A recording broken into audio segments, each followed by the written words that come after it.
Hello and welcome everybody to a very special edition of our Esri Ireland webinars. This one is the first of a series this year where we'll be bringing you real life, under the hood, behind the curtains GIS processes from actual customers. Okay, so we'll be talking about all things geographic, not necessarily ArcGIS, because the idea here is to give you, I suppose, an honest look into what it's actually like to adopt a geographical approach to projects, how to get buy-in from senior management, and also how to deliver GIS into the hands of those who need it most. I always think that GIS has two sides to it, right? There's, of course, the technical aspect, how you configure a workflow to do X, Y, Z. But then there's the business side to it as well that gets overlooked quite a bit, I think. You could be, the best technical person in the world, and you can configure all these wonderful applications and code and 3D scenes. None of that matters if your business doesn't see value in what you bring to the table. So that's what we're here to do today, right? To help you when it comes to those conversations, show how great you are, because make no mistake about it, GIS is amazing, right? And people who use GIS to increase value in their organizations are even more amazing, right? So look, I'll get to today's presenter in just a second, but just to give you a little context into how this webinar came about. It was at the end of an absolutely miserable week in November last year. Lockdown was dragging on a little bit. I had just finished the busiest week of my life, right? And I know those who know me know I'm prone to a little bit of exaggeration sometimes, but I genuinely must have had about 37 customer calls that week over various things, one for each hour we work in a given week in Esri.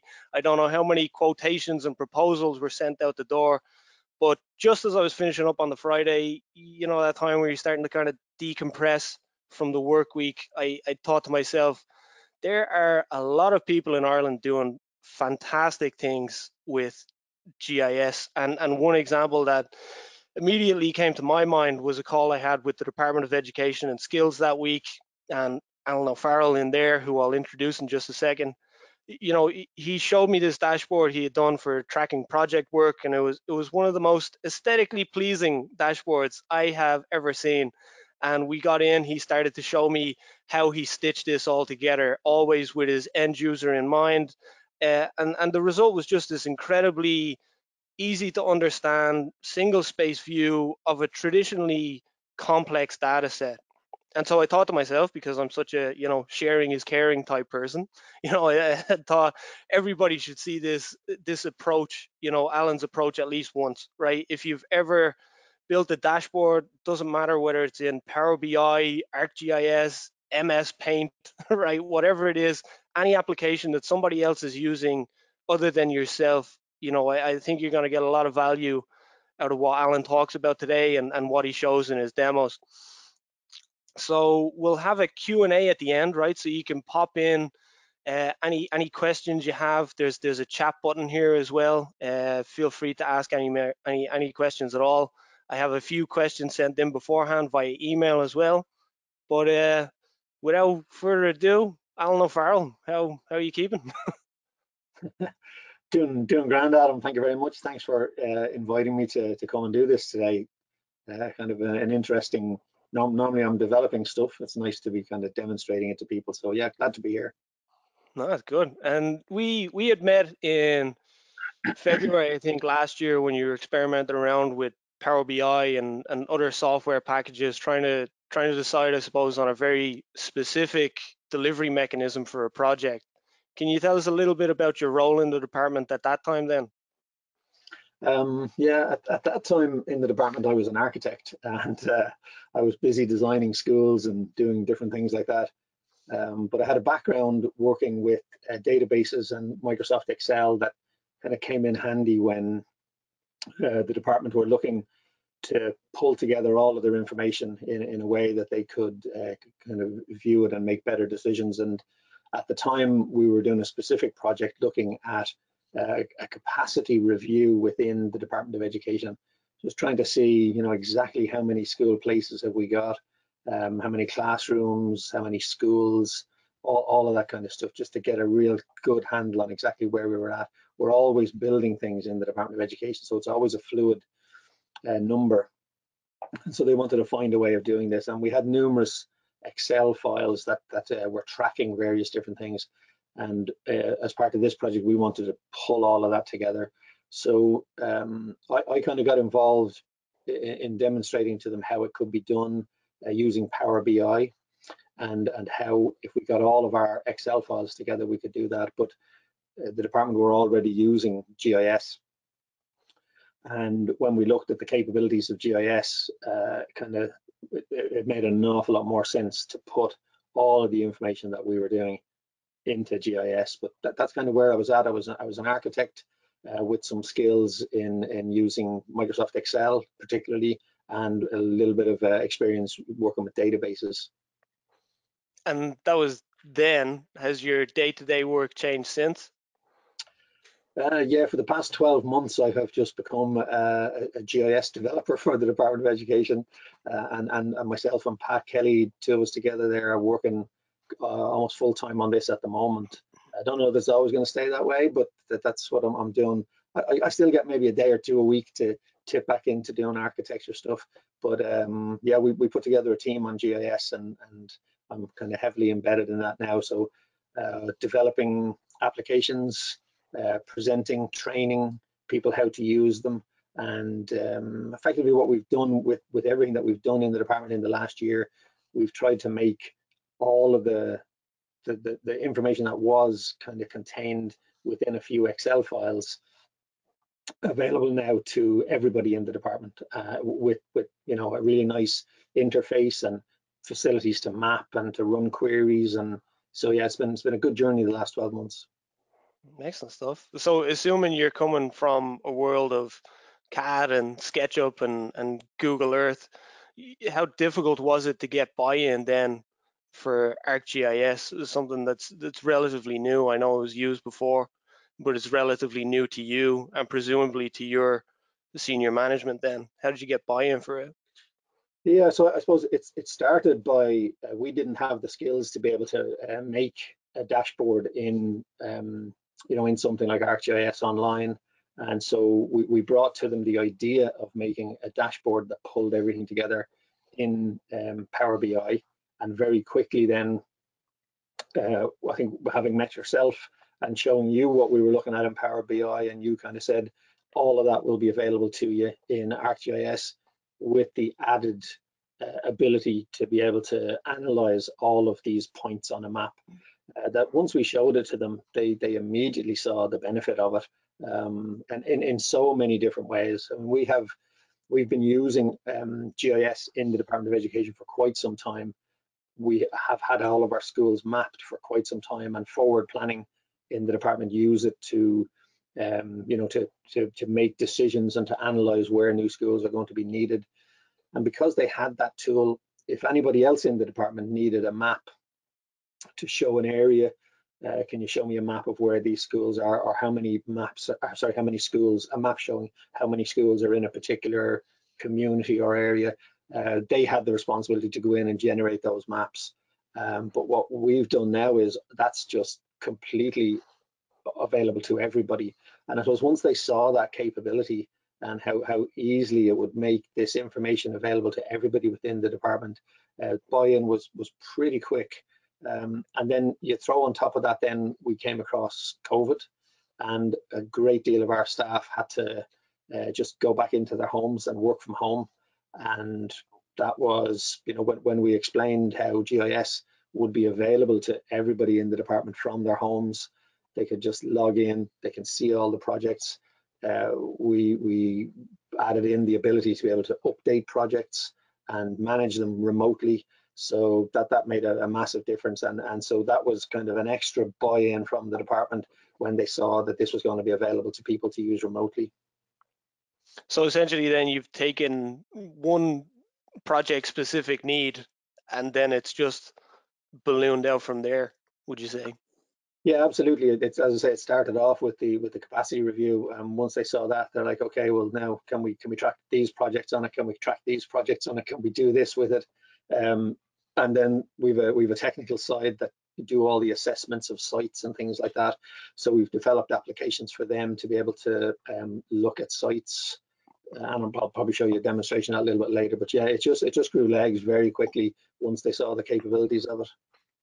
And I think that's a very real thing. You know, like every organization in Ireland, probably the world could do with GIS, right? You know, it doesn't matter if it's ArcGIS, but a geographical approach, right? Like literally every organization, because everything happens somewhere, right? Schools get built in a particular location, kids go to school in a particular area, every kid in the country lives X minute drive time from a school, you know. From what you've said there, what's interesting to me is that at Esri Ireland, we don't have a sales system that trains you to send all these mad follow-up emails, you know, 3 times a week and try and pester and pressure people into buying a viewer license and a block of credits, you know. We have this very simple framework called helping clients succeed, right, which is based off the concept that if your customers are successful, then you as a business are successful, right? What a revolutionary common sense idea, right? But common sense is not that common.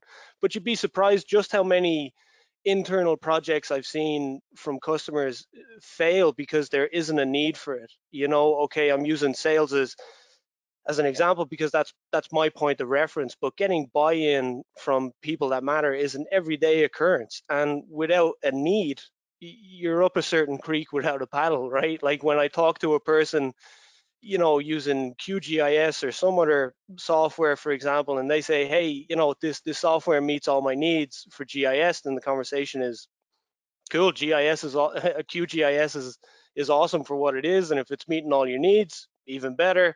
If things change in future, give me a call. But likewise in organizations, it starts off, it seems to identify that one need, fill that need for that specific project, and then things just start to grow legs. Like identifying a need, I think, for GIS people has to be your starting point, right? Just because something's always been done a certain way doesn't mean that has to continue, right? If there's a better way to do it in ArcGIS, right? So could you show us the first web app, or one of the first web apps that catered for that need to be able to see everything in one place?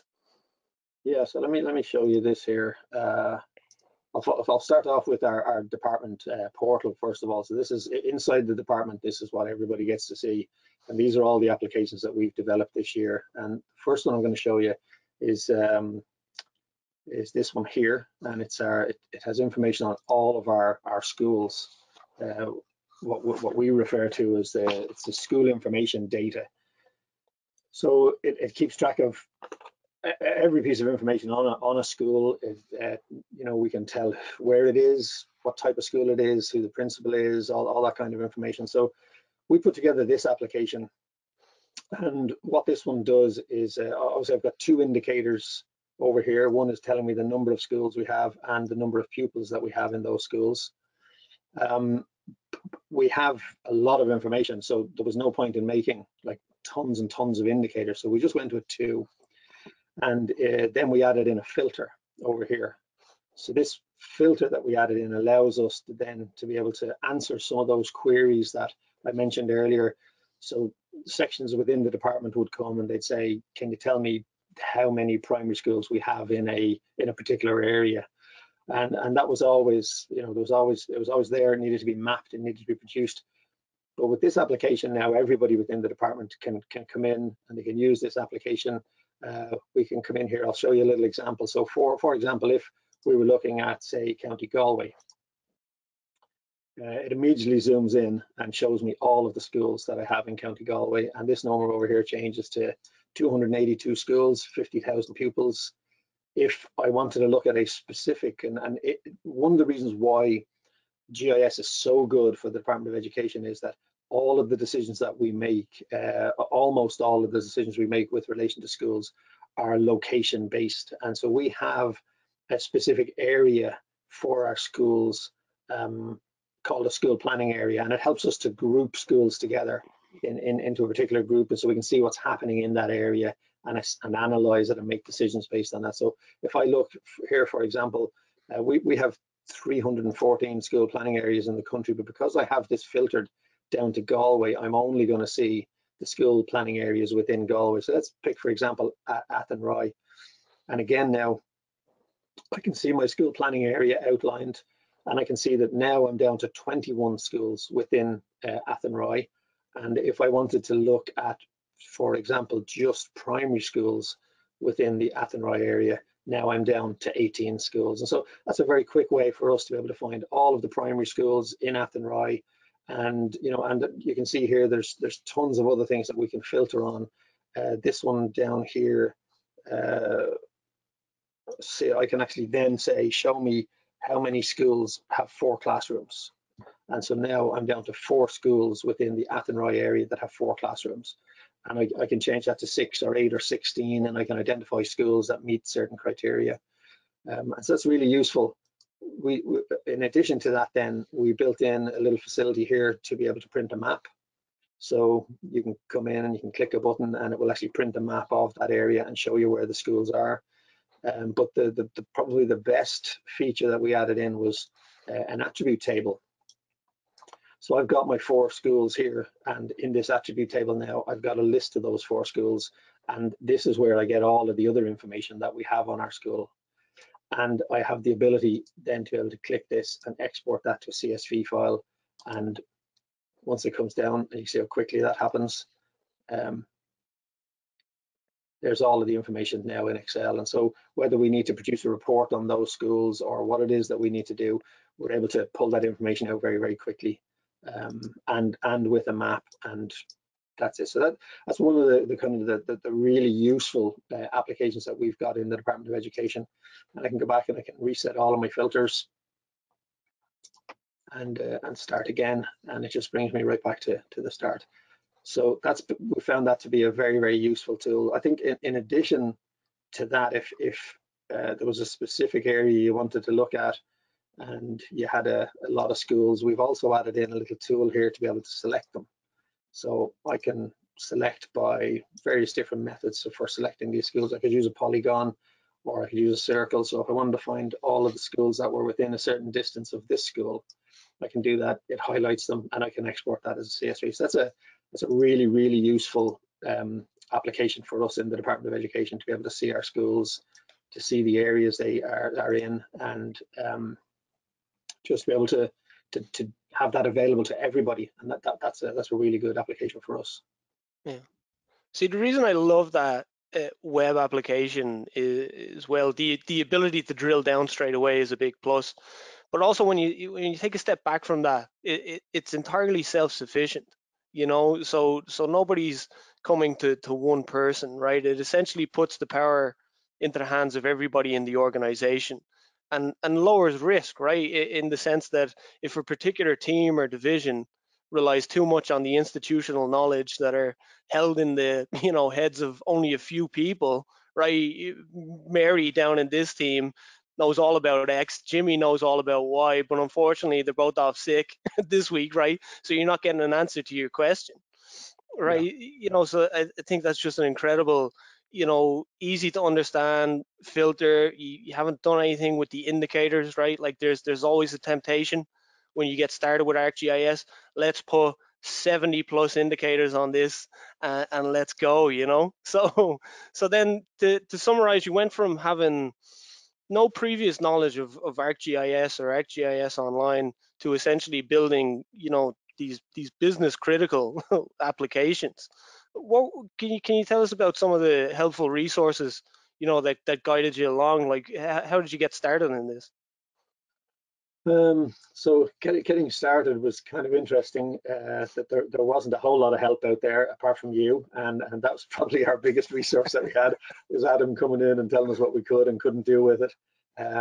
There's lots of interesting videos and tutorials on the internet, and so most everything that we've learned has been self-taught. I don't think any of us went on a course to learn how to do this. We just kind of picked it up ourselves in-house.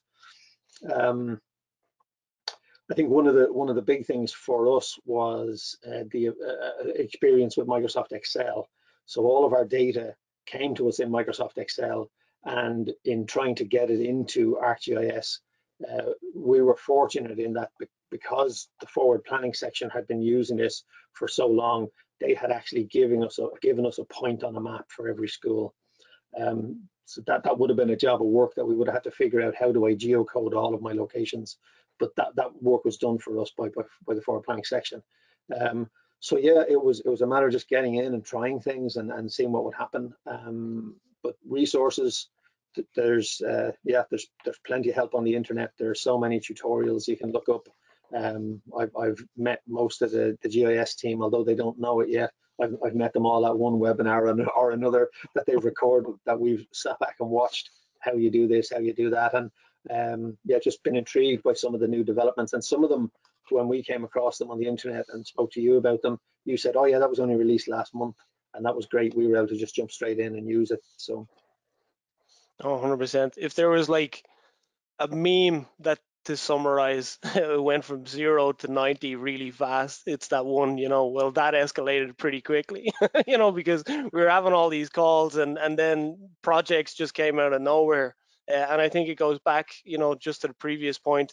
If you identify that one need, just that one project, things will start to grow legs, and then people will start asking, can it do this? Can it do that? And then things start going. But look, I appreciate the endorsement. One of the things we're pretty proud of in Esri is that we're all quite friendly, and willing to help. But it really was like the blend of getting to grips with the system on one hand via tutorials and recorded webinars, calls with your friendly account manager, right? but you did take your own web development experience to something like ArcGIS dashboards, and the result is really this incredibly easy to understand, slick looking dashboard, right? Like you said to me before, you don't really need any web development experience here, but it pays to have a little thought beforehand to your end design, your end user. Could you tell us a little bit more about your approach to building those dashboards then? well, yeah, I mean, I suppose I've a little bit of background. I've been I think I became a certified web developer back in, I don't know, probably 1998, and I've dabbled with it over time, doing web development. I've developed applications using a piece of software called Drupal, and that's mostly database driven. So that kind of gave me a little bit of an insight as to how a database worked. And in the background of all of this is data that works in a very similar way. So understanding the difference between a string and a double, a piece of text being different to a format of a date and being different to the format of a number. We did have some early errors where we uploaded our data thinking that we had a list of classrooms, published whatever it was, 4,000 pieces of data, and in one of the pieces of data somebody had put in the word no, and so it picked up that entire row as or that column as text, and we couldn't sum any of those numbers up. And so little things like that was, when we came across that problem, I knew exactly what it was because of my previous work. I knew that's an error in that it's picking something up here that's not recognized as a number, it's recognized as text. So that helped. And then I suppose with web development, you're always looking at how it looks, how if people are attracted to the website, they'll stay on it a long time. So that's one thing. And then obviously then training as an architect, you just get an eye for what looks well and what doesn't. And it's not always easy to make that, but you can certainly see what looks well and what doesn't look well. And so I would say, even if you aren't a designer, you don't have to really worry about that. You can always rely on work that other people have done, that people have done things really well, and you can kind of borrow. So I'll demonstrate what I mean by that a little bit later. But yeah, that kind of training in the background certainly was helpful from a design point of view. And then of course there's inspiration. So one of the things we did when we were looking at designing dashboards was we did look at who else has designed dashboards and which dashboard looked really well.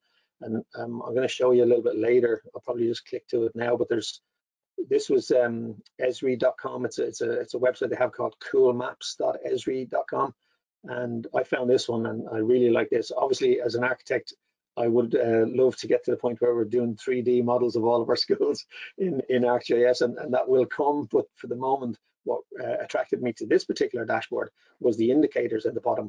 I just thought these were very clear and very well done. Just that very simple, two-toned color in the indicator, and the fact that they kept fairly muted colors. Nothing was very garish and in your face. They weren't using black and yellow or red and yellow, which I suppose is the first mistake that everyone makes when they want to make a PowerPoint presentation. How do I draw attention to this? Well, yellow is a bright color, so let's use that. And red is also a very attention-grabbing color, so let's use that. And you put yellow and red on, and your whole dashboard looks like McDonald's. So you tend to keep away from those kinds of things. And this is a really good example of just using very muted colors and just getting the information across. The color isn't overpowering. The information is really what jumps out at you, and the colors, the way that the use of color on this is very good. So that was kind of some of the, we just looked at other websites and saw what people were doing. How could our dashboard look, and got a sense about what we'd like to do with it, and then jumped in to start making it. Perfect. And can we go into this a little bit more now? So is your starting point something like what we're seeing on screen here, or how do you do it? Well, for me, I suppose with every dashboard that I do, the starting point is the map, and I figured that out fairly quickly. When you go to make a dashboard in ArcGIS Online, you have to have a map on the page. It won't do anything unless you have a map on the page. So that's our first starting point. We put the map up, then we figure out what is it that we're trying to communicate on this dashboard. What's the key information that we want to get across, and then we make the map show that information.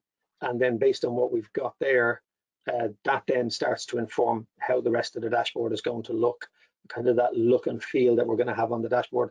And it's many iterations. We put a map on the page, put a number of indicators, and go, that looks terrible. We need to move them around, and we're constantly moving things around till it looks the way we want it to look. But I think definitely the starting point is the map, and then a little bit of thought into the information that we're trying to communicate, how to make that clear on a map. And once we've got it clear on the map, that then starts to inform what the rest of the dashboard is going to look like. Perfect. And can you show us this now, or?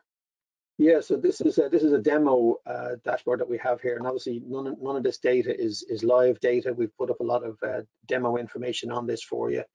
But effectively, it allows us to be able to track. And for this one, I'm just calling them key performance indicators. So whatever those performance indicators would be in your environment, this is what we developed here. And obviously, you can see for us the key here was the map. And what we wanted to present on this map was 3 different types of projects. So I've referred to them here as ADV projects. And we had a small amount of those. They're very big projects. Then we might have smaller projects that we have a much larger number of. And that was the second piece of information we wanted to communicate. And then there was a small cohort that we really wanted to track for a specific purpose. And so that's a much smaller number. And that became, for me, this was essentially going to be a 2-color dashboard with an accent. And so the 2 colors for this are, we just chose blue and green on this one, and then to add in an accent color that would go along with that. And that's where the whole thing started. And really it started with the map. Get the map right, and the rest of your dashboard will kind of fall in behind it. From my viewpoint, that's the way it works. And then it was the matter of trying to keep as much of it as close to that as we could. So we used the green color here in the top heading part of it. The blue is used in our charts, blue and green in our charts. And then we've a whole load of pie charts that we needed to have on here. And so we just used a graduation between blue and green on this. And there's lots of different ways of doing that. And we're probably going to talk a little bit about some of those things further on now. But if you're trying to figure out what you do with a dashboard, or how you design a dashboard, you can sit down and you can think of colors yourself, or you can kind of stand on the shoulders of giants who've gone before you and look at the work that they've done. So one of the, if it's okay, I might just jump in and talk about a few of these things. Yeah, about how jump right ahead. Some of these were done. So I suppose that throughout this, the things that I'd like to point out to you would be, first of all, I suppose the map, how the map was created. The second thing then was these indicators up at the top here, and you can see from these how, you know, I took my inspiration from the cool maps, this Vision Zero from New York, and just the two-tone of that. So I really liked the way they had done that, and I wanted to implement that on my dashboard. But obviously, when you come to ArcGIS Online and you try to add in an indicator with two colors, you realize that's not really possible. We had to find a way around that. And then you can see I've done the same down here. So this is my number, and then this is the heading for it. So I'm going to talk about those, about how we did that. And the same over here, then we've got a pie chart here, and then we have a heading on the pie chart that's a different color. And it's the same technique pretty much for how we did all of these indicators on the left and the headings on the pie charts and over here. And that's one of the things that I want to kind of go into in a little bit more detail and show you how that was done. Just looking at my notes here now. So yeah, I suppose getting that right. So they're the three elements that I'd like to show you. The other thing that I would like to show you is we have another dashboard, this one here. And on this dashboard, again, we were just trying to communicate two things. Can you see that there's kind of a yellow heading on it? Yeah, kind of did. I know there's a little bit of a delay in this. So we had two colors here. We just wanted to communicate two types of project on this one. And then over here, we wanted to have project information. And so I want to show you how we did this. And the reason why we made this look the way we have it looking here. It's broken up into different sections. And so they're the two things that I'd like to just show you how they work. But before I jump into that, I'd probably just like to talk a little bit about color. And how do you go about choosing colors that are nice? So one of the things that I use whenever I'm designing a dashboard is I'd always use a color wheel. And there's a really interesting website here called canva.com. And when that pops up there, you'll be able to see that in a second.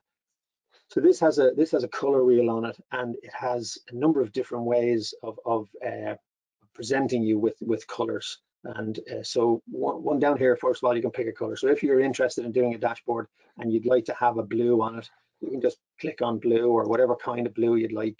And then to find a color that would go with that, they have a couple of different methods. So this one here is called complementary. And so what this does is this picks a color from the opposite side of the color wheel. And so it tells you those two colors go together well, they complement each other. And because they're on opposite sides of the color wheel, they will kind of clash a little bit. They're not going to be close together in color. There's going to be a big difference. And so if you're looking for a difference, that's a really good way to do it. But don't overdo complementary colors. Don't have them everywhere on your dashboard. That's one thing I would say. The other option you have then is to have these analogous colors, which it kind of pulls colors that are close to each other on the color wheel. And no matter where you go on the color wheel here, you'll see colors that work together. And you can find colors that you'd be happy to work with on your dashboard.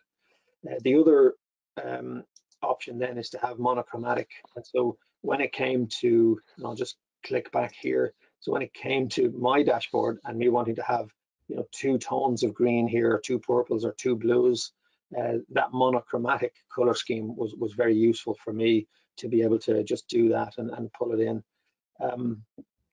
So that's one way if you want to actually, you know, use a color wheel. And this is a really good website. There's lots of good tips on this. Another element that they have here is they have lots of color palettes. So if you just don't know what to do, and I suppose for us in the department, when we were making our dashboards, the very first one we did, we used our department colors of green and gold, but we realized very quickly that we can't do that for every single dashboard. And so we've got 12 different dashboards, and to differentiate them and make them look different, we have put different colors on each one of them. And so, you know, if you want to pick a color scheme here, you can come in and you say, yeah, I'd like to have something quite muted. This is not a good color scheme for a dashboard. I don't know what you use it for. Maybe if you wanted to have a good bit of color punch in your living room, but not for dashboard. But some nice muted colors here. You have other things like you can throw a picture in, and they will tell you what the dominant colors are in that picture. And they have a little demo here. So again, great source of getting just colors that you can use on your dashboard without you having to find colors that work well together. And the good thing about this website is it gives you all of these little codes that you can just immediately capture, copy that, and you can paste it into your dashboard, and you can use those colors. But perhaps you don't want to do that. Perhaps you don't want to go and make your own colors. And so I suppose option number 3 on that would be, rather than going to the color wheel or going in here to use a color palette, there's lots of designers that have already done the work for you in designing really nicely done stuff. And one of the best ones that you'll find are probably infographics. So when designers are designing infographics, they put a lot of thought into it, and so you can borrow that information from them. So I did a Google search here for a blue-green infographic, and I came up with this. And this is really great. There's some lovely colors in here that you could use, and you could say, well, this is going to be the basis of my dashboard. Now, I suppose the question is, how do I get these colors into my dashboard? And so one of the tools that I use, it's a little plugin you can get for your Google Chrome, is a color picker. And if I click on the color picker here, as I roll over one of these colors, it'll tell me exactly what the code is. So if I click on that, you'll see I'm getting 4AA5B7. And if I copy that, I can bring that straight into my dashboard and use that as a color for something that I want to do on my dashboard. And if I then want to use a green alongside that, or if I want to have 2 tones of green, there's 1 tone that I can use, and that's the color for that. And I would generally copy that and paste it into a Microsoft Word document, or put it into a notepad just to keep track of it. But there's some really nice colors that work well together. And you could equally search for, whatever the color scheme is for your company. If you wanted orange and blue, there are infographics out there that have been designed like that. And a color picker is a great tool to have. You can kind of pick any color you want off this page, click on that, copy the hex code, and I could just come straight back into my dashboard then, and I can come up to one of my indicators, and I can just change the color by typing in that hex code in there. And now that's it done, and that color now forms part of my dashboard. And if I were to go and pick a second color on this, so if I wanted to pick the darker color below it, I can copy that one there. I don't know if the screen is changing over for you guys to see this as quick as we need to. I'm back on the dashboard now, and I'm going to my other indicator, and I'm going to go to the background of that, and I'm going to change the color of that, and I'm going to paste in my hex code from there. Obviously, it will look better if I change the text to white. And obviously I would reverse those. I'd put the darker one on top, but you see how quickly it is to just find a color scheme that somebody else has gone to all the trouble, that they're professionals, they're designers, they know what works well together, what looks good together, and you can borrow from that and say, this is the kind of look and feel that I want for my dashboard, and you can pull it in there. So there's 3 different ways that I use when it comes to designing a dashboard to do that. And what we might do is I might jump in then and show you how to do some of that, if that's okay. Yeah, let's do it. Perfect. But just to be clear, Alan, yellow on white. What's your opinion on that? Yeah, well, I suppose this is another thing that we did talk about before we came in here, and I don't know if I got the web page up here.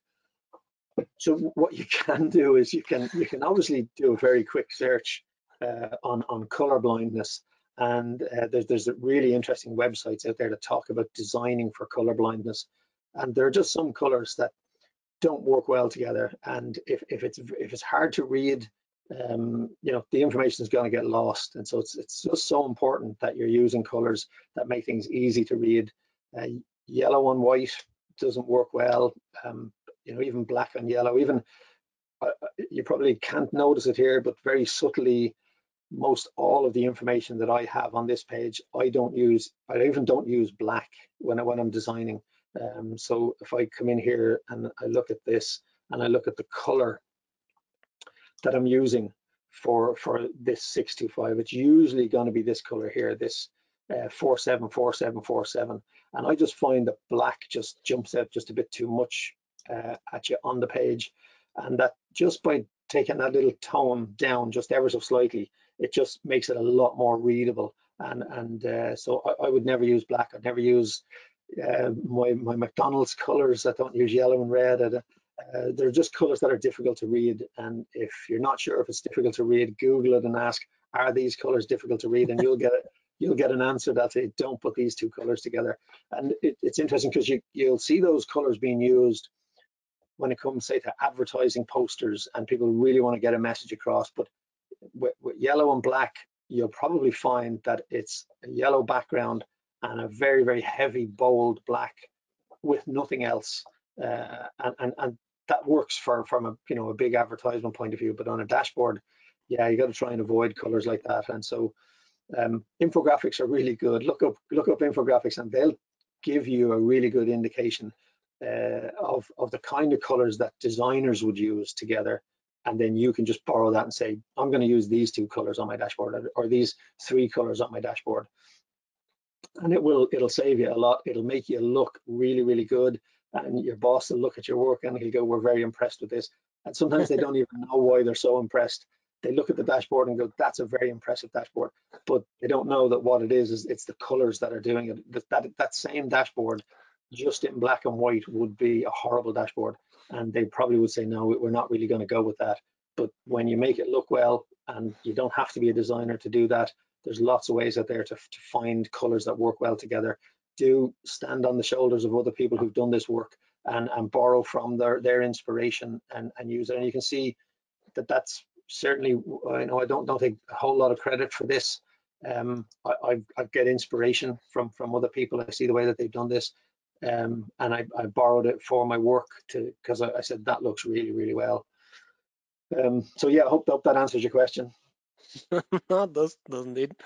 Excellent stuff. So then can we jump into the other one, or whatever you're going to show next? Yeah, so I wanted to go in and just actually show you how this is done. So I'm gonna start off with a blank map, and I'm just going to show you how I did this map. Here is what I'm going to show you how I did this. So I'm going to start off with a blank map. I'm going to add in some data in here. I'm going to search for a layer, and I think I saved what this was called.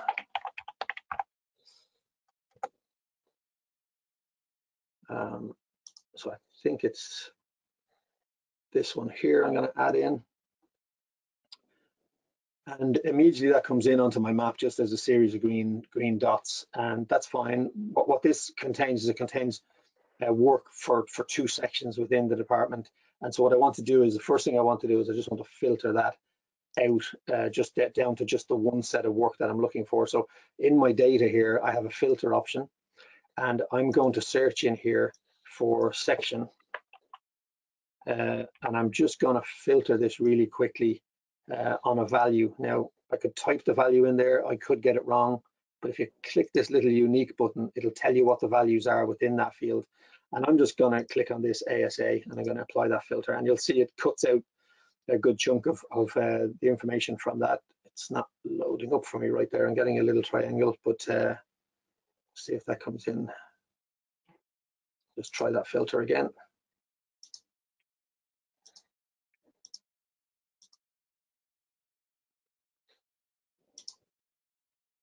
The joys of doing something live. Yeah, there's something up with that there, but anyway, we'll plow ahead here for the moment and just see what happens.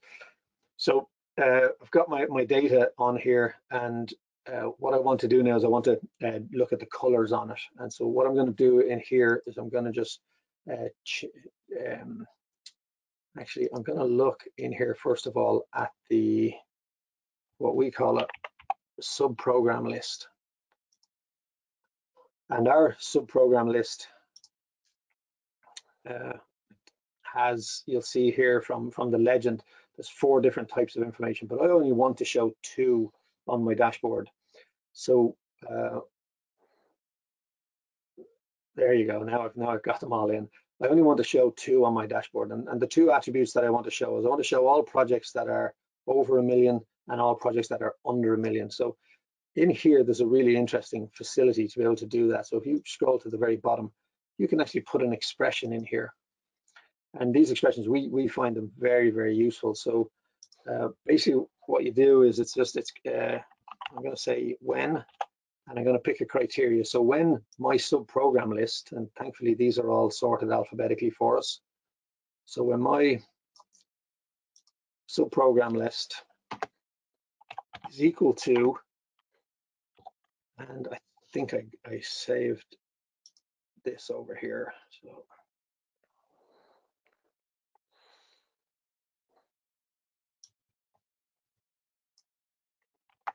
I'm just going to paste this in here. This is one of the criteria. So when it's ASA over 1 million, I want it to come back as ASA over 1 million. And everything else, I want it to come back as ASA under 1 million. And that then allows me to just say, I'm just going to rewrite my data so that when it's presented, it comes back in this format, and I can test that to see if that's working. I'm getting a value. I click OK, and immediately all of my data that was sorted into 4, I've done something wrong there. Let's just edit that attribute, edit that.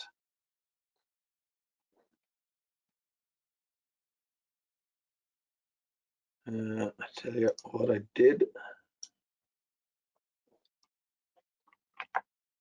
Should actually read this here.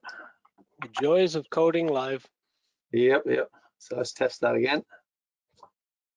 Yeah, still in. There we go. Perfect. Hopefully this will work this time.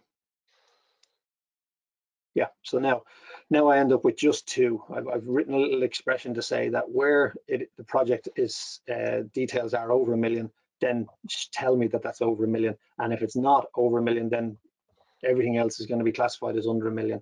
So they're my 2 projects. Then I want to come in and I want to, I'm very mindful of the time here. We'll try and do this as quickly as we can. For coloring this, I'm going to use 4 colors. So I'm going to use this color here and this darker color on the orange line, and I'm going to use a light blue and a dark blue for the other project. So for this project, I'm going to have a particular shape. It's going to be this shape here. I'm going to make it about 15. I'm going to come into the fill, and I'm going to use this fill color, and I'm going to have that fill color have a transparency of about 25. I'm going to go to the outline, and I'm going to use this color. It's in the same line, so they work well together because they're in the same line. And I'm going to reduce the transparency of this down to 0. And that's my first set of dots on my map. And then my second set, I'm going to use this line of blues. So the shape, same shape again. I'm going to change the size of this because there's less of these projects. I'm going to make these dots a little bit bigger. I'm going to come in, I'm going to use this as my fill. These ones, because they're bigger, I want to be able to see through them. So I'm going to make them about 50% transparent. And I'm going to come to the outline, and I'm going to use in the same line of blues, I'm going to use this really, really dark blue for the outline, and I'm not going to make it transparent at all. And click OK. And that effectively is my map. And that's how, when you're looking at this dashboard, this is how this map was created. And it just shows me the 2 pieces of information that I want to have.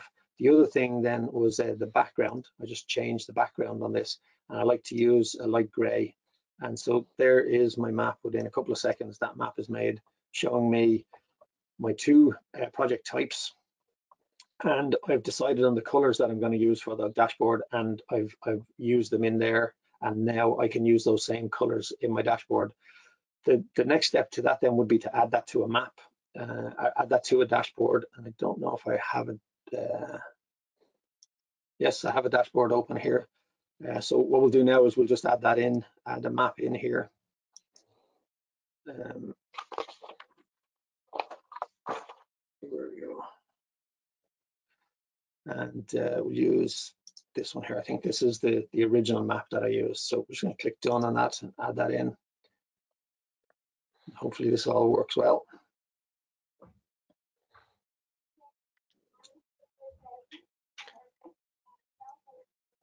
Nope, And then if we just go back to the live dashboard there, which was that one, was it? Perfect. So you see on that details panel, like that, can we talk a little bit about that? Like number 3, is it? So you have what looks to be a survey 123 link. Click here to update. But then how do you get something like that looking like that? Like that doesn't look like, I suppose, the default details panel there. Yeah, so what I'll do is I might just bring it in. Obviously, to do this, we need to have a map on the page, and this map just for me. I'll try one more time and see if I can get this map to come in. Pull a map in here.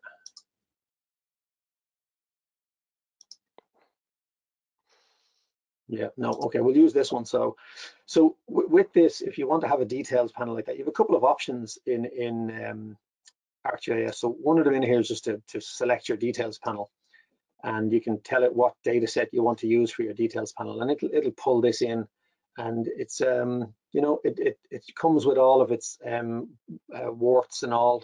So where you've got underscores and things like this, it doesn't look great. You might, as soon as I click done here, it's going to pull everything in, but it's one color.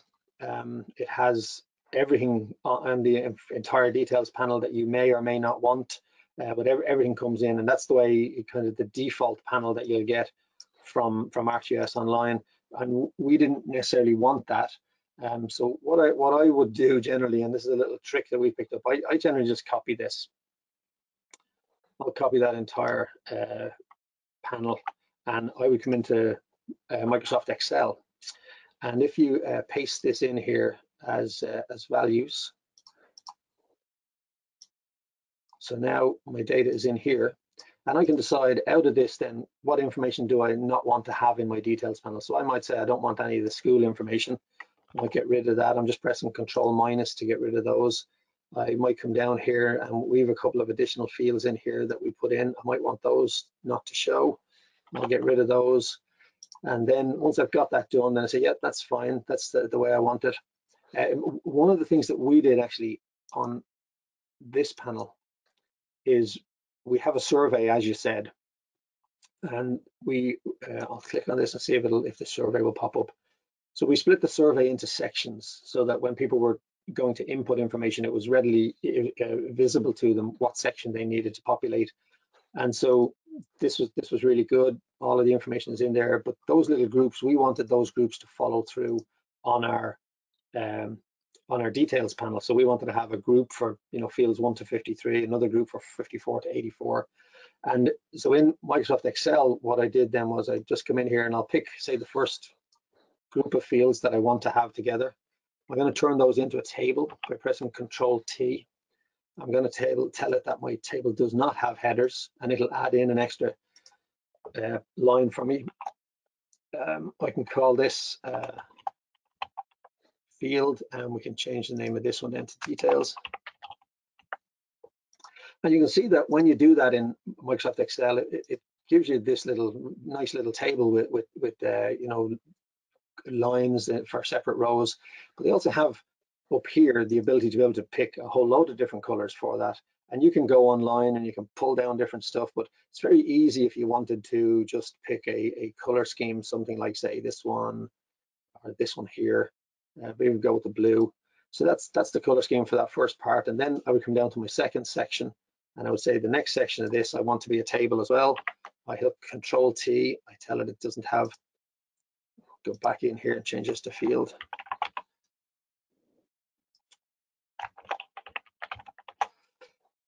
The only problem now is that I really don't want this information going back in, so I'm going to delete all that out of it.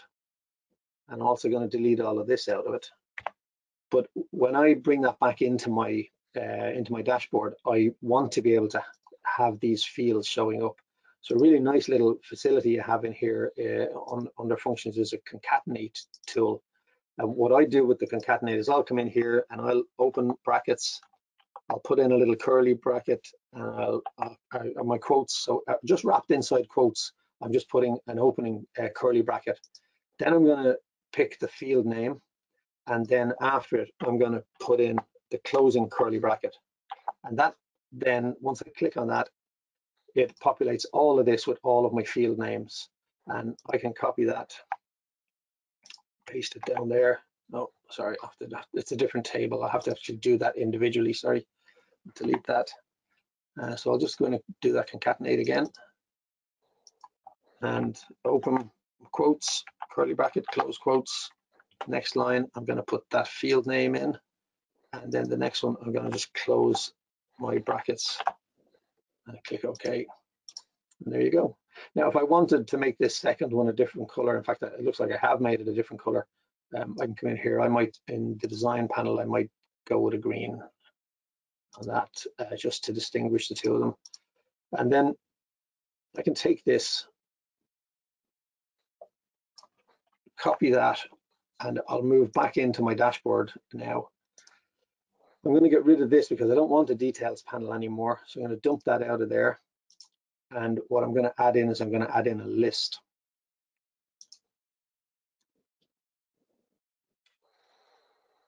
As soon as this gets working again. So I'm going to add in a list here. I'm going to tell it that this is where I'm going to use my data from. Yeah, my broadband's running a little slow here this morning. And what I'll end up with in my list is I'll end up with just one field of data coming in here. But I do have the ability to be able to click on the list button and I can complete. So this is giving me one school name for every school and it's showing the symbol. So I'm going to get rid of the symbol first of all. I'm going to take the school name, I'm going to delete that out of there. I also want to just restrict this to only show me one project. I'll do that in the data tab. And now I'm going to paste my data from Microsoft Excel back in here. And you can see that it picked up all of the field names, which typically you'd pull from this drop down. And their format is open curly bracket, the field name, closing curly bracket. And because we did that in Excel, when it pulls it in, all that information is there. So now I have a panel on my dashboard that is colored the way I want it colored, formatted the way I want it, broken up into sections, and it's only showing me what I want to show it. And for us, that was really, really useful. So we did that on this dashboard, and we've done it on a number of other dashboards. And it was just a very, very quick way to be able to pull the design that we were doing for our dashboard and pull it in there. And the other thing I wanted to show you was just this fella here. So I might just delete this out of here. And I wanted to show you how I made these. So obviously when you are in ArcGIS Online and you want to add an indicator in, you'll have to forgive my broadband, it's a little slow here. If I add an indicator into my dashboard, it comes in just as one block. And no matter what you try to do with it, it will allow you to change the color of the text and the background color of the text, but it won't allow you to change the heading to a different color. And so what I do with these ones is I put in my indicator. Here's my indicator. And on the settings on my indicator, I don't have any top text, any bottom text. I just have my middle value and I choose my background color for it. And then I'll format this. I'll just delete this out of here just to show you how this works. So that's my indicator, and it's just one thing. And what I do then is I add in a rich text element, and I just put the title of my, whatever title I want on that, I'll just add in rich text.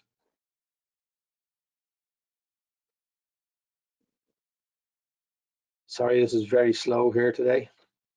No worries. Yeah, we haven't got any error messages in ArcGIS Online, so it's all good. And so I'll just put in a piece of text there. I might center that text, and then I can pick a background color. I'm not going to go fancy here. I'm just going to pick like a dark green on this one. I'm going to change the color of the text to be white. I'm going to change the size of it up to about 28. All right, I'll select that and change it to 28. And when I click done, then all I do is I drag this guy as soon as it will let me drag it. Yeah, so I'll drag this over here.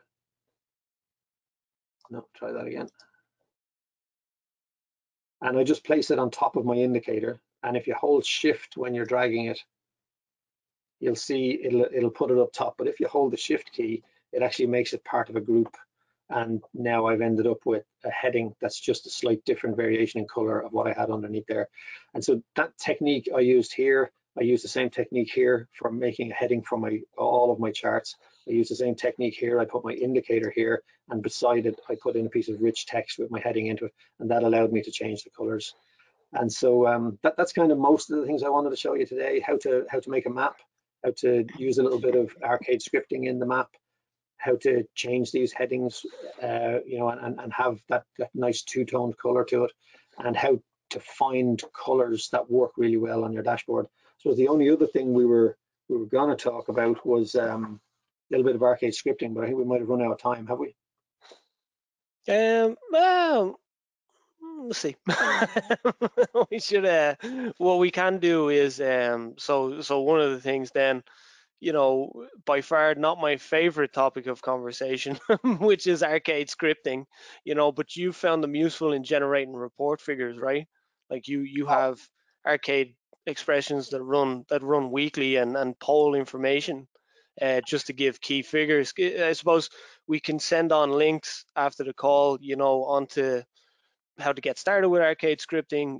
But can we just talk about the value that you see in arcade scripting, because it is like what does it do for you essentially?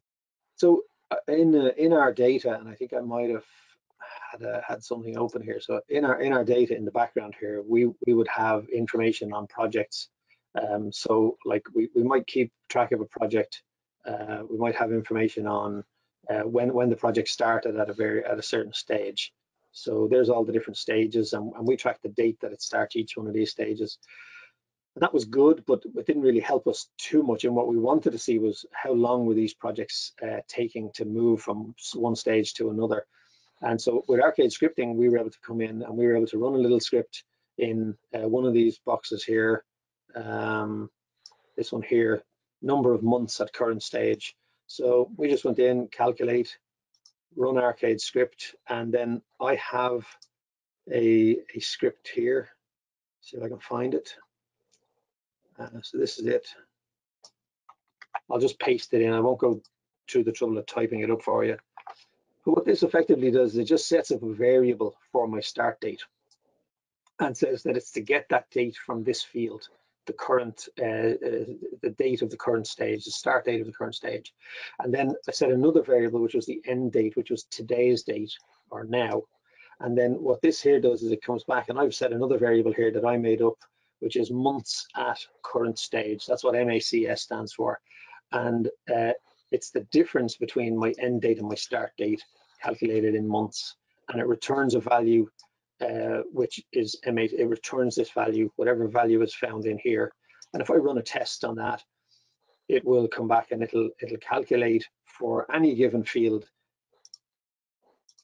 Try that again. Not having much luck today now. For any given field, it'll calculate the difference between where we are today and what the start date of that project was. And that allows us then to be able to say, well, all of these projects are within 1 to 3 months. These have been in this stage for 6 to 7 months. And I have another script that I run to calculate that for me. I think it's this one here. I'll just paste it in to have a look at it.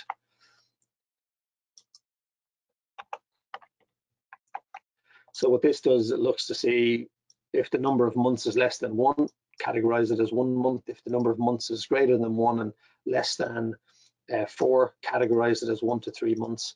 And so that allowed us then to be able to get information in here. So this is the number of months that it's sat at the stage.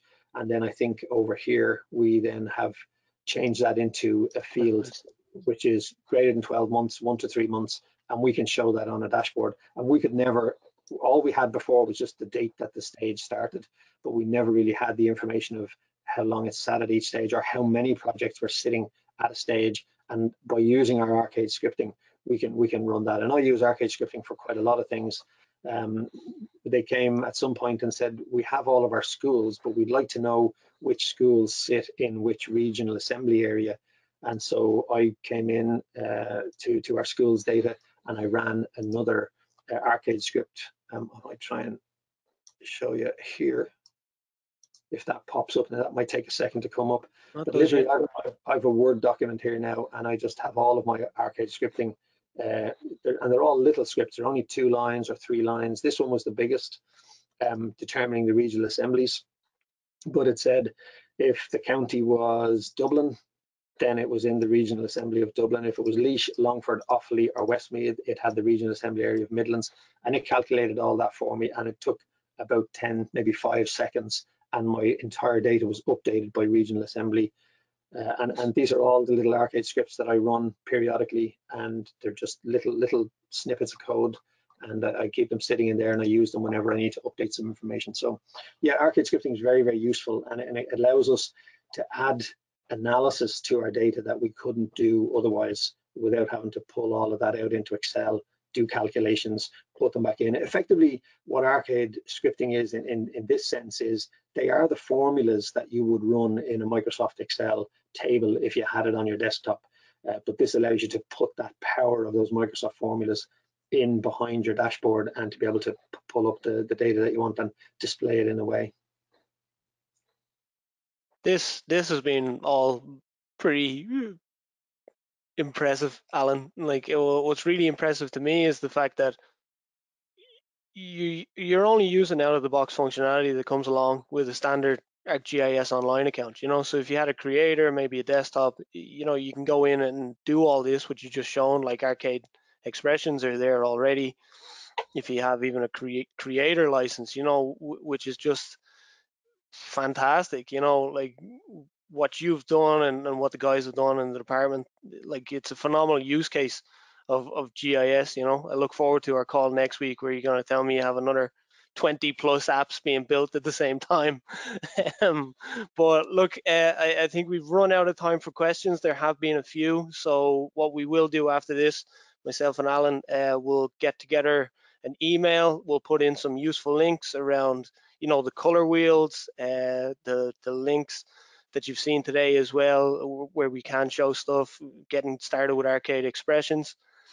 And if there's any questions, I'll get Alan just to pop it into an email, and he can answer them then. But other than that, in terms of upcoming events, we do have another webinar next week, which is along transport data. Okay, so we have guys from Travel Time coming in to do a webinar, so I'll send on the link to that as well. All exciting things happening lately. So look, Alan, thanks so much for your time. We'll call it there, unless you have anything else like to say. No, Get off your chest. thanks for having me. No problem, guys. And look, thanks for dialing in. If there is anything, just shoot me an email, but that email will go out either later this afternoon or tomorrow morning. All right, so thanks for dialing in. Thanks, Alan, for your time. Really appreciate it. No problem. Thank you.